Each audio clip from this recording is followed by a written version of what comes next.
What's happening, Whitefish? Hey, this is Kurt coming to you today from the global headquarters of Whitefish Outfitters and Tours at 541 Spokane Avenue, one block outside of downtown Whitefish on your way into town. Today we're going to be talking about hiker-biker season in the park. It is January 29th. It's a Monday, and what we have on the mind right now is hiker-biker season. It is a very important part of the year for us here at the Tour and Shuttle Company, and it's for good reason. It is a great way to experience Glacier National Park. So what is hiker-biker season over in the park?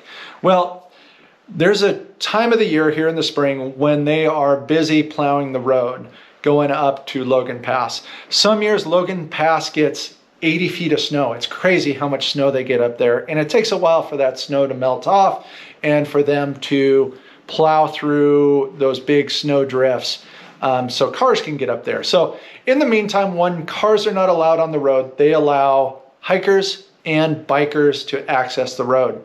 So in the spring, usually it starts late April, early May, when the ice and the snow melts off the road or they plow it off the road. We're able to get up to Lake McDonald Lodge. That's where it starts.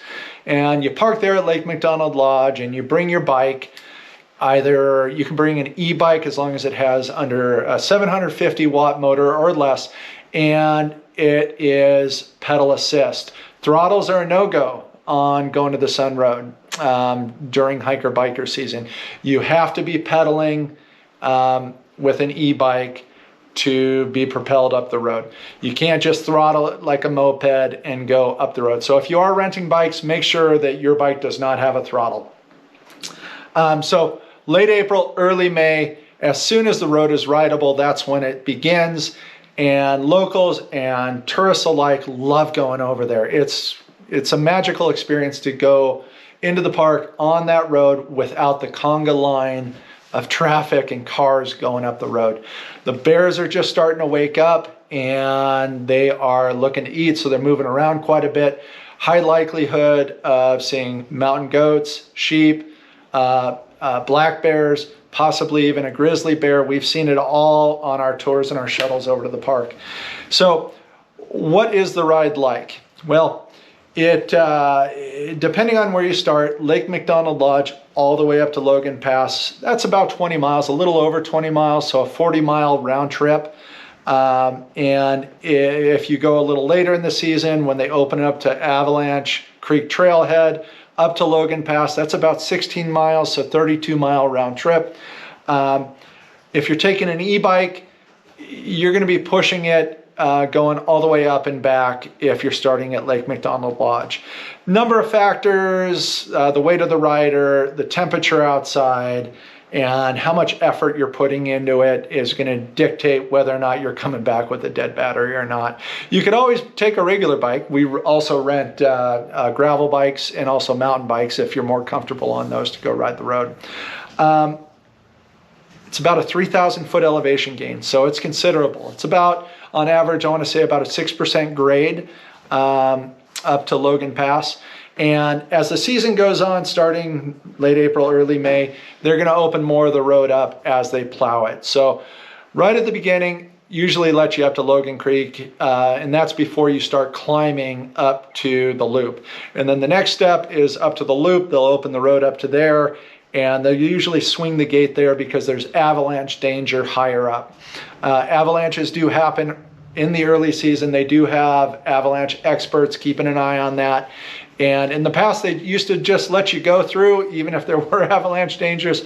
But now they close the gate and they don't let anybody pass just because it's pretty dangerous. So 3,000 foot climb, it's a lot easier on an e-bike than it is on a regular bike.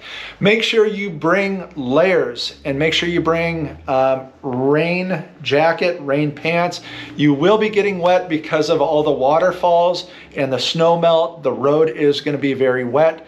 So just plan on getting wet on this trip. Gloves are essential, and I have never been more cold in my life than hiker-biker season riding down that road. You work really hard going up it, so you get all sweaty, and then when you turn around and come back down, you're going 20 miles an hour, so you've got that wind in your face, and it's cold, and you're wet. So make sure you bring lots of cold weather gear to make sure you're warm. There are no vendors above APGAR in the park, so no concessions. That means no water, no food, so make sure you pack it all with you. I like to bring a backpack full of snacks and food. Also, no cell phone service. Once you get past APGAR, cell phones don't work anymore, so if you do need to stay in touch, make sure you bring your Garmin inReach on those trips. If you have other questions, also, hiker biker season runs until usually late June, early July, depending on the snowpack and the heat, the weather that we get here. If the snow starts melting off early like it did last year, the road opened to cars early. I want to say it was June 12th, and hiker biker season was over. You missed your chance at riding up to Logan Pass for the year. The year before, it was really late. It was, I want to say it was mid-July before they opened the road. So you never really know exactly when they're going to open it up. Depends on the snowplowed crews and how quickly they're able to move, the snowpack and the temperature. So if you have questions about hiker biker season, don't hesitate to give us a call. We are here from 9 a.m. to 5 p.m., 7 days a week, all the way through until like October at this point.